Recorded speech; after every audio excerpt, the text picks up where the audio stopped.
Grabar en esta. Muy bien, estamos retomando nuestras clases después de unas merecidas vacaciones navideñas. Hoy viernes 9 de enero, ¿no?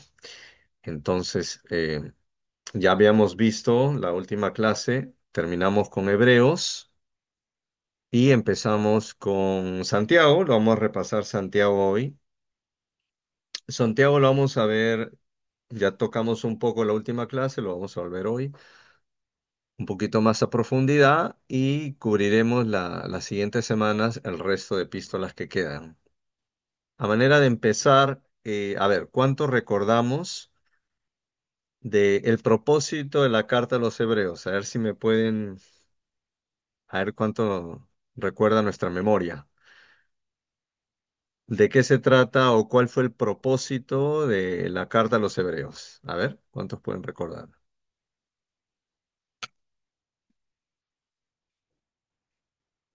¿De qué trata la carta? ¿Cuál fue el propósito, no? El contexto. El propósito de la carta, el contexto. Ujú.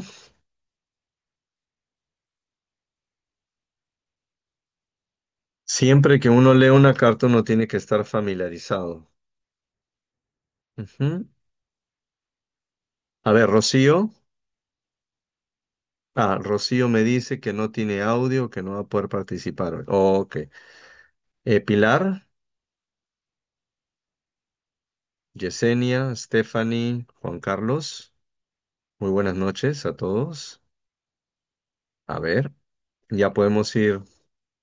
Pastor, hebreo más que todo, Pablo, lo que escribe la carta a los hebreos, Ujú. pues como sabemos, ¿no? De los hebreos era para que vivan a plenitud, ¿no? La fe en Cristo y no regresen, ¿no? A las prácticas que tenían antes, en el judaísmo. Ya, ok, ok. Ok, ¿y por qué había ese riesgo de que regresen al judaísmo?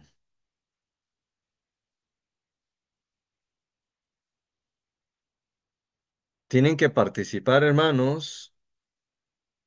Ese es el peligro de las clases en línea. No sé si es que están haciendo otras cosas o quizá no han escuchado la clase anterior, no la han repasado, no la han entendido. Ese silencio se presta a muchas interpretaciones. Así que ese es el riesgo de tener clases en línea, ¿no? A ver, mis hermanos, vamos. Esto es importante. Claro, y no se trata de comenzar ahorita a repasar, ¿no? Porque no estoy preguntando algo específico, sino algo general. ¿Por qué había un riesgo? Y esto lo enfatizamos bastante. ¿Por qué había un riesgo que regresen al judaísmo? Ujú.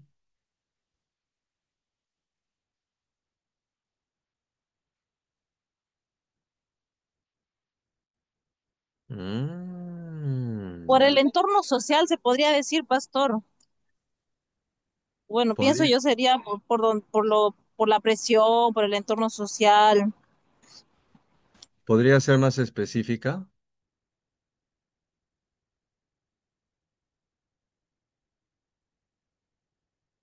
Ujú. Ya, por ejemplo, un cristiano se podría decir tiene el riesgo, se podría decir hay el riesgo que se regrese al mundo por la presión social, ¿no? La fiesta, perder perder las amistades te dicen ya no vas a las fiestas con nosotros.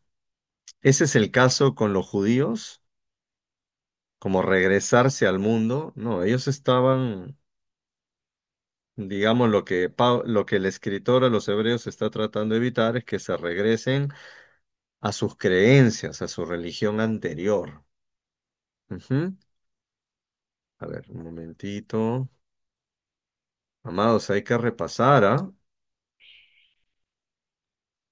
No podemos estar calladitos toda la clase.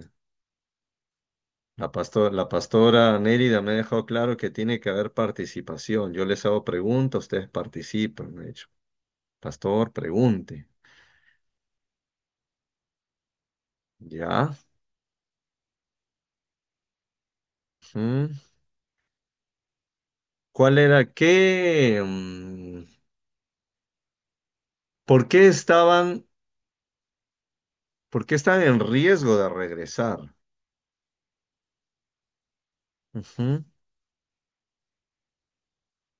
Digamos, alguien que sale de la Iglesia Católica puede estar en riesgos y encuentra la fe cristiana, ¿no? O puede haber ciertos factores que pongan en riesgo que regrese a su religión anterior, supuestamente, ¿no? Pero ¿qué está sucediendo con el judío? ¿Por qué el judío está en riesgo de regresar? Estos judíos que habían venido a Cristo, lo hablamos bien claro en la clase. ¿Qué es lo que ponía en riesgo que regresen a su religión pasada? ¿Cómo es la religión judía comparada a la fe en Cristo? ¿Cuál es la diferencia entre el judaísmo y la fe cristiana? ¿Cuál es alguna de las diferencias? Buenas noches, pastor. Buenas noches, Buenas hermanos. noches. Buenas noches, Israel. Sí, pastor, justo sobre su pregunta, ¿no? La diferencia, bueno, a mi parecer sea más que, ¿no? La ley de los judíos te pedía hacer obras, ¿no? Ujú. Y en cambio en el Evangelio, ¿no? Te piden creer, es por gracia, ¿no? La salvación, no por obras, ¿no? Bueno, eso es lo que mayormente yo resalto porque en la Biblia, ¿no? Lo explica más. Muy bien, muy bien. En ese sentido, el judaísmo era bien parecido al catolicismo, ¿no? Este, en el sentido de que desarrolla un arraigo cultural muy fuerte hasta el día de hoy. Hay un gran porcentaje y posiblemente la mayoría de judíos no son practicantes en el mundo, tanto los que están en la diáspora como los que están en Tierra Santa, realmente no son practicantes. La gran mayoría son judíos seculares. Pero hay un arraigo cultural igualito, ¿no? Que sucede con la Iglesia Católica. Quizá no siguen todo, ¿no? No van todos los días, no van todas las semanas a misa, no comulgan todas las semanas, no se confiesan todas las semanas. Ah, quizá no han hecho todos los ritos, ¿no? Se han bautizado o han sido bautizados. Quizá han hecho la primera comunión, algunos quizá no han hecho la confirmación. Muchos no se han casado en la iglesia, pero dicen soy católico. Es igual con el judío, ¿no? Entonces hay un arraigo cultural, ¿no? Pero la fe cristiana va mucho más allá que un arraigo cultural. Y puede suceder dentro de las iglesias cristianas, ¿no? El niño que no se le enseñó el evangelio en su casa va a la iglesia porque sus papás fueron, va a la iglesia porque sus abuelos fueron, pero realmente no ha tenido una experiencia, un nuevo nacimiento con Cristo Jesús. Va por una cuestión cultural, porque se supone que es lo que debe hacer. Y eso más o menos también sucedía con el judío, ¿no? Había mucho judío en la diáspora. Acordémonos que la carta a los hebreos ¿es escrita para el judío que vive dentro de Tierra Santa o es escrita para el judío que vive en la diáspora? ¿A cuál de los dos grupos es escrita esta carta? ¿Se acuerdan? Ujú.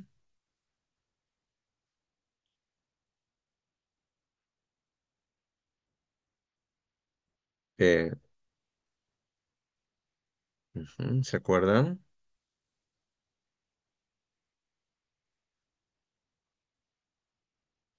¿A cuál de los dos grupos es escrita la carta? Ujú.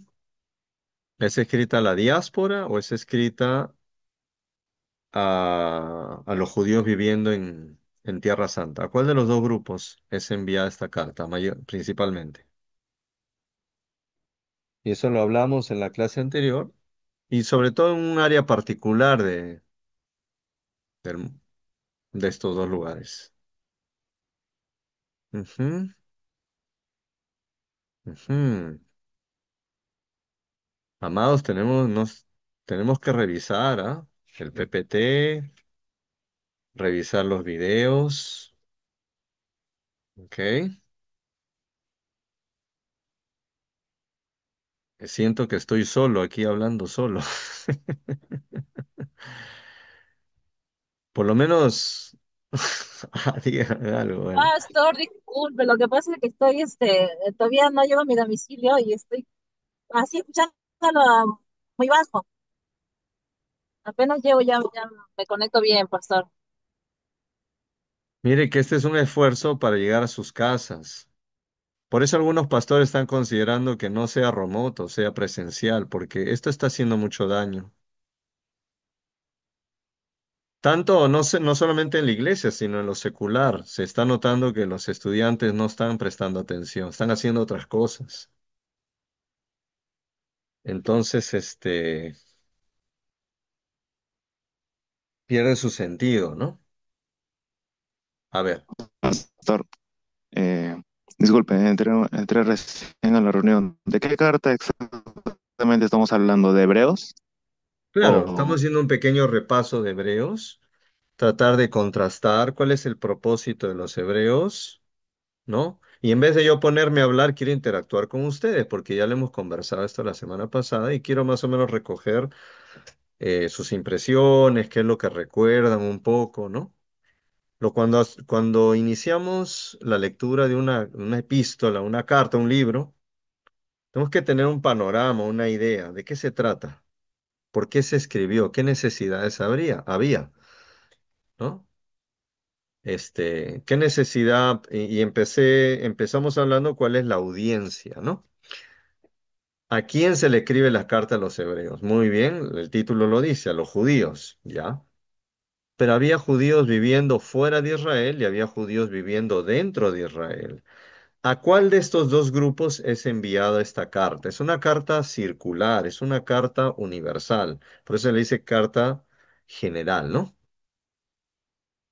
No va dirigida a una zona geográfica específica.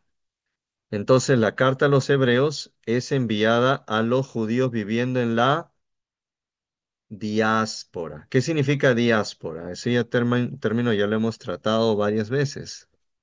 ¿Qué significa diáspora?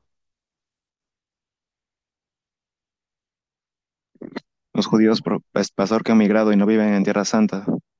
Muy bien. Los judíos viviendo fuera, ¿no? Diáspora también se podría decir es sinónimo de dispersión, cuando han sido dispersos, ¿no? Están dispersos.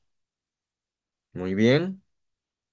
¿Dónde había más judíos en el primer siglo? ¿Dentro de Israel o fuera de Israel?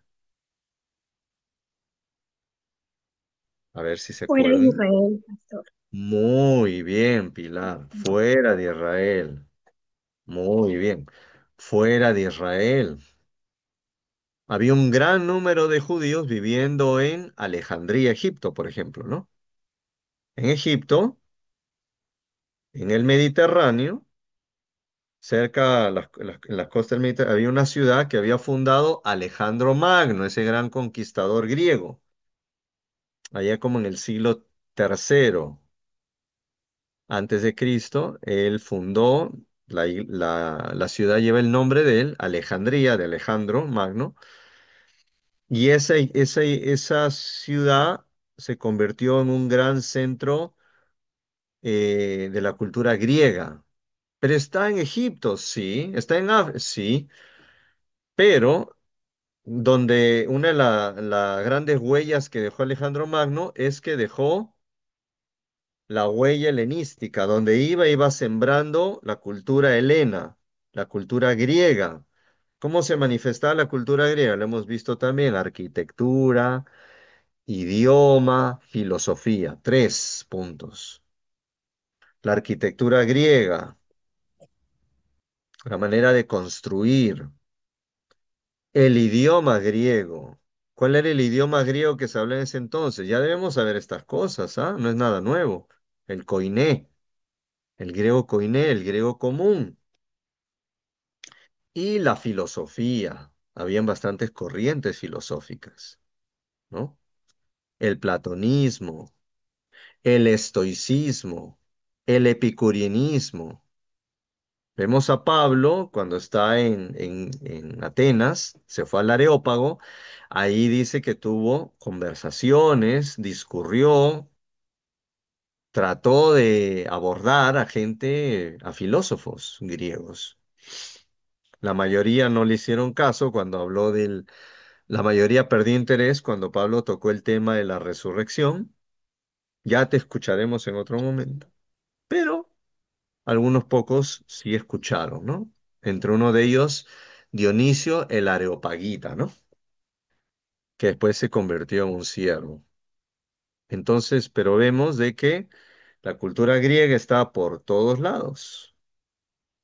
Probablemente la ciudad donde había más judíos en el mundo era Alejandría, ¿ok?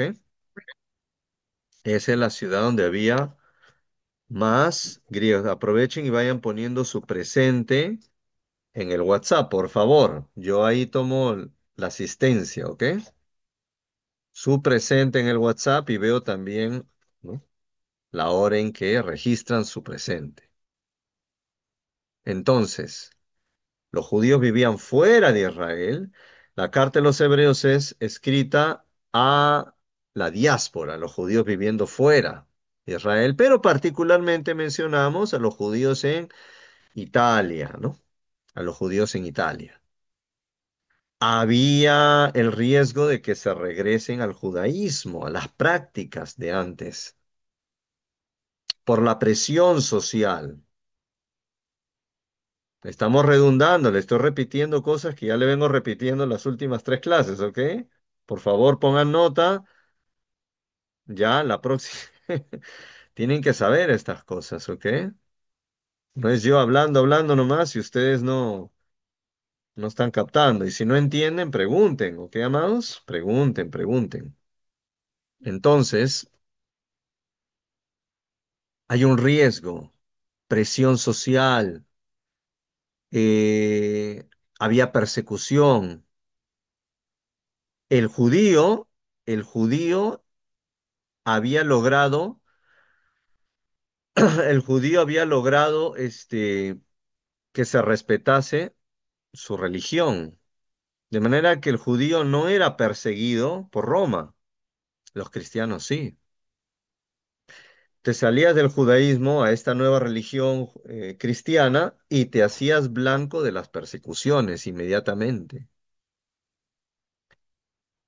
Eras rechazado por tu comunidad judía y la comunidad judía es una comunidad muy fuerte, muy unida, con fuerte arraigo cultural hasta el día de hoy. Puede ser que no sean practicantes del judaísmo, pero judío, judío, dicen, somos hijos de Abraham. Y el judío se ayuda el uno del otro, se ayudan. Este, entonces, dejar el judaísmo implicaba grandes pérdidas y de hecho Hebreos habla de incluso confiscaciones, se le había confiscado sus bienes. A muchos habían sufrido confiscaciones, habían sido despojados de casas, terrenos, propiedades, habían sufrido. Sin embargo, el escritor de Hebreos le dice, no hay razón, nada justifica que dejes a Cristo, porque abrazar nuevamente la ley, abrazar nuevamente el judaísmo significaba desligarte de Cristo y de esto habla Gálatas, ¿ok? La carta de a los Gálatas habla de esto también. Añadir o quitar algo a Jesucristo, añadirle la ley, añadirle la circuncisión, añadirle el sábado, es peligroso. Cristo y solamente Cristo, Cristo sin nada más, ni nada menos. Cristo es nuestra justificación, nuestra salvación. Y la salvación es por fe. En Romanos 1:17 dice, En el Evangelio, la justicia de Dios se manifiesta por fe y para fe. El justo por la fe vivirá. Ya no es que el justo por la observancia de la ley, por la observancia de los 613 mandamientos del pacto sinaítico, ya no es que por esa vía vas a ser justificado, ¿no? Sino por la fe en Jesucristo. Y eso es algo bien delicado, bien sensible, porque es algo que no se ve, no se puede tocar si una persona cree o no cree. Ujú. De manera que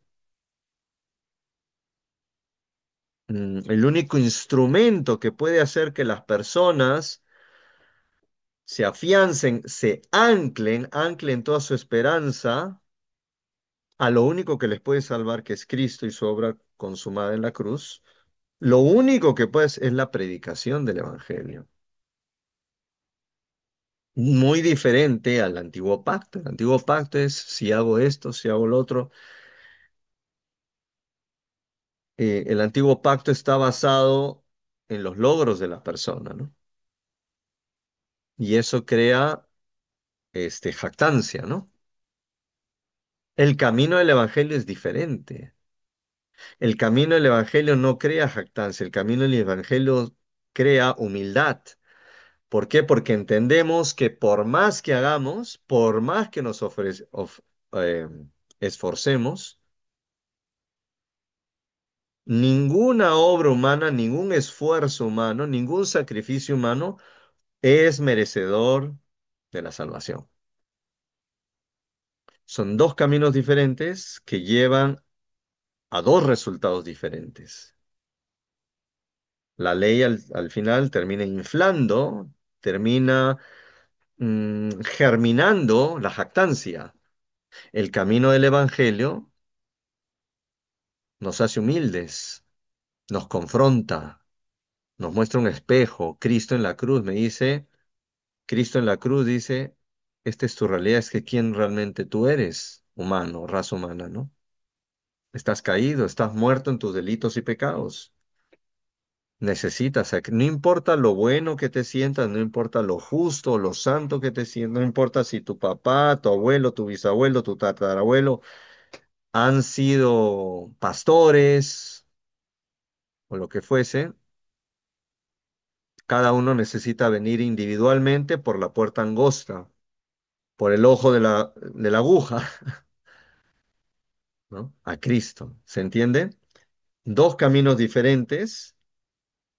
Este camino ingresas, dice, ancho es el camino de la perdición, muchos entran por él, angosto es el camino a la salvación, pocos lo encuentran. La puerta al evangelio es Cristo, ¿no?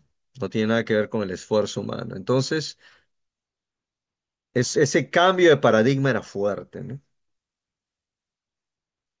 Y es fácil que el hombre vaya a lo visual, lo que puedes tocar, lo que puedes ver, lo que puedes sentir. Y así es lo que te ofrece el judaísmo, obras, ¿no? Pero en ese sentido, Pablo perdón, el autor a los hebreos les dice no, el evangelio, Cristo. Y luego, ¿qué es lo que se dedica el autor de Hebreos? ¿A qué se dedica a hacer la gran mayoría de su carta? ¿Qué es lo que se dedica a hacer el autor de los Hebreos? A ver, hermanos, ya he hablado suficiente, les toca hablar a ustedes. ¿Qué es lo que se dedica a hacer a lo largo de los primeros 10 capítulos hebreos, de Hebreos? ¿Mm? A demostrar que,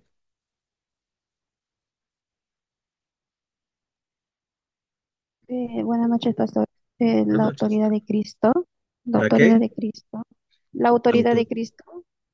Ya, la autoridad empieza con S, la palabra. ¿La qué? Empieza La, con S, ¿no? La superioridad. La superioridad. Muy bien. Se da la tarea el escritor de Hebreos de decirle la superioridad de Cristo. Ok, y él detalla más o menos entre cuatro, dice que es superior a cuatro cosas importantes, cuatro cosas sagradas, sublimes para el judío, ¿no? ¿Qué es lo primero que termina diciendo? Que Cristo es superior a quién. A ver. A Moisés y a los ángeles, pastor. Muy bien. Cristo es superior a Moisés. Moisés es la Ya, figura hasta el día de hoy, la figura más importante del judaísmo, ¿ah? Es amén. superior a los ángeles. Muy bien. Muy bien. ¿A quién más es superior?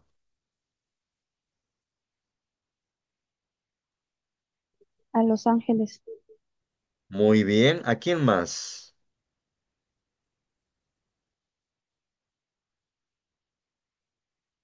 ¿A qué o a qué más es superior? Un sistema que había en ese tiempo. el sacrificio, Muy bien. Al sistema de sacrificio empieza con L, una de las tribus de Israel. ¿A qué sistema es superior Jesús? Levítico. Al sistema levítico. Muy bien, al sistema sacerdotal levítico, ¿no? Entonces, Cristo está explicando, el autor de Hebreos está explicando todas estas cosas, la superioridad de Cristo, superior a los ángeles. ¿Por qué? En ese tiempo, en el primer siglo, se habían levantado cultos a los ángeles, ¿no? Cosa bien extraña. Y luego también Moisés es la gran figura, ¿no? El gran liberador, el gran libertador, el gran héroe de Israel. Pero a Cristo se le menciona superior a Moisés. Y para abordar el tema de la justificación, ¿cómo nos presentamos? Más que justificación, cómo cómo realmente somos expiados? ¿Ya? Ya debemos saber la palabra expiación. Expiación es el proceso a través del cual uno es limpiado, librado de los pecados. En el Antiguo Testamento, el sacrificio de animales, a través de la intermediación del sumo sacerdote, ¿no? En el Nuevo Testamento dice, eso ya pasó. Ahora el sumo sacerdote es Cristo. Y a Cristo se le presenta como un personaje misterioso del Antiguo Testamento en el tiempo de Abraham. ¿Quién es ese personaje misterioso? Empieza con M Melquisedec, su nombre. ¿Perdón? Melquisedec, Melquisedec, Melquisedec. Muy bien. Ahora, Melquisedec, ¿fue un ser humano común y corriente como nosotros?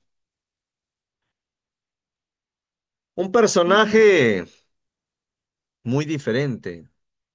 No era un ser humano cualquiera y corriente, ¿no? Común y corriente. Melquisedec tenía características que lo hacían diferente a cualquier otra persona. ¿Cuáles eran algunas de esas características? que ¿Se no tenía acuerdan? padre ni madre, si no me equivoco, pastor. Excelente, no tenía padre ni madre. No tenía descendencia, ascendencia, ¿no? Y entonces, el autor de Hebreos dice, no pueden dejar al Señor. ¿Cómo se llama esa palabra técnica, esa palabra teológica? Dejar la fe. ¿Cómo se le llama? Empieza con A. Apostasía. Apostasía. Muy bien. Excelente. Muy bien, Estefan. Apostasía, ¿no? No pueden apostatar. A veces uno piensa apostasía es solamente si haces algo, si reniegas de la fe, si renuncias a la fe así vocalmente.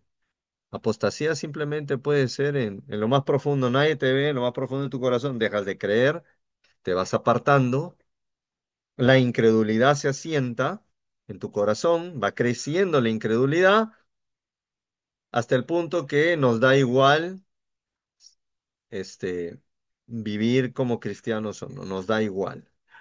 La apostasía va germinando, se va creciendo y luego se manifiesta también en una vida, pues, que ya no hay consideración a los caminos de Dios, ¿no? Una vida licenciosa.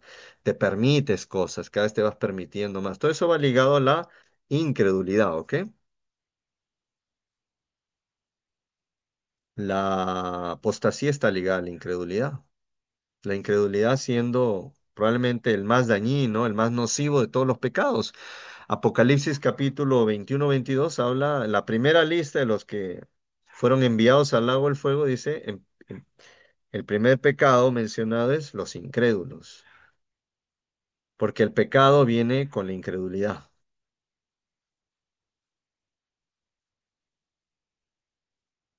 Si la incredulidad es la más gran, si la incredulidad es la más grave falta del que se pierde, lo opuesto que es la fe es el más grande, la más grande cualidad del que se salva, ¿no? La incredulidad lo que termina siendo de que te pierdas, la fe es lo que permite que tengamos acceso, ¿no? Entonces, algo tan delicado como la fe en Jesucristo tenía que ser expuesto, tenía que ser trabajado, tenía que ser sustentado por el escritor de Hebreos. Y él se esfuerza en decir, miren bien quién tiene, no han venido a creer en cualquier persona. Y de hecho les advierte, ya han gozado de los bienes del siglo venidero. ¿Cómo van a dejarlo ahora? Ustedes han experimentado la transformación de Cristo. Ustedes han experimentado la paz de Cristo. Ustedes han experimentado el gozo de Cristo, el amor de Cristo, la llenura, la plenitud de Cristo. ¿Cómo ahora van a regresar? No quedará otra cosa sino horrenda expectación de fuego y ardor, ¿no? Horrenda cosa es caer, no, o sea, no sería un suicidio prácticamente el abandonar al autor de la vida, ¿no? Entonces, está diciendo, esto no es religión nada más. Y son judíos que viven en la diáspora, y una diáspora permeada por filosofía griega. Estamos hablando de una época donde los judíos habían bebido mucho también de la filosofía griega. ¿Qué les está diciendo? Y eso lo vamos a ver también hoy día en Santiago. Les está diciendo, ojo, esto no es teoría, esto no son pensamientos abstractos, esto no es filosofía griega, esto es la verdad que trasciende todas las edades.